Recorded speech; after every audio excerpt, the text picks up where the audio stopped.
नमस्कार, आपण पाहताय लोकराज्य न्यूज 24। पाहुयात महत्त्वाची बातमी। कोंढवा बुद्रुक येवलेवाडी पोलीस ठाण्याच्या वतीने राधाकृष्ण माध्यमिक आणि उच्च माध्यमिक विद्यालय गोकुळनगर येथे अंमली पदार्थ विरोधी जनजागृती आणि सायबर गुन्हे प्रतिबंध अभियानांतर्गत विद्यार्थ्यांसाठी मार्गदर्शन कार्यक्रमाचे आयोजन करण्यात आले। कोंढवा बुद्रुक येवलेवाडी पोलीस स्टेशनचे वरिष्ठ पोलीस निरीक्षक मारुती पाटील यांच्या मार्गदर्शनाखाली पोलीस निरीक्षक दीपक कारंडे यांनी इयत्ता 8वी ते 10वीतील सुमारे 250 ते 300 विद्यार्थ्यांना मार्गदर्शन केले।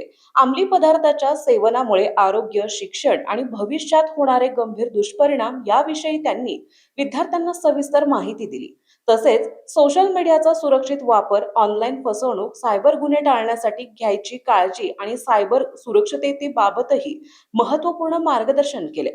कोणत्याही प्रकारच्या व्यसनाचा किंवा सायबर गुन्ह्याचा सामना करावा लागत असल्यास भीती न बाळगता पालक, शिक्षक किंवा संबंधित पोलीस हेल्पलाईनशी तातडीने संपर्क साधावा असे आवाहनही यावेळी करण्यात आले।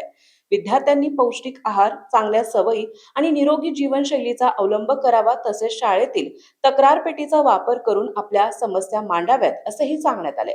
या कार्यक्रमास विद्यालयाचे प्राचार्य अरुण डमाळ, शिक्षक वृंद सुलतान शेख, दादा पांढरमिसे, व्यंकट यादव, शिवाजी गभाले, गणेश दगडू आणि इतर शिक्षक, कोंढवा बुद्रुक येवलेवाडी पोलीस ठाण्याचे अधिकारी आणि कर्मचारी, गोपनीय अंमलदार तसेच मोठ्या संख्येने विद्यार्थी-विद्यार्थिनी उपस्थित होते। अंमली पदार्थ विरोधी आणि सायबर जनजागृती अभियान या कार्यक्रमास विद्यार्थ्यांचा उत्स्फूर्त प्रतिसाद लाभला। महाराष्ट्रातील महत्त्वाच्या आणि ताज्या बातम्या पाहण्यासाठी आजच आमच्या लोकराज्य न्यूज 24 न्यूज चॅनलला YouTube वर सबस्क्राइब करा आणि बेल आयकॉन प्रेस करा।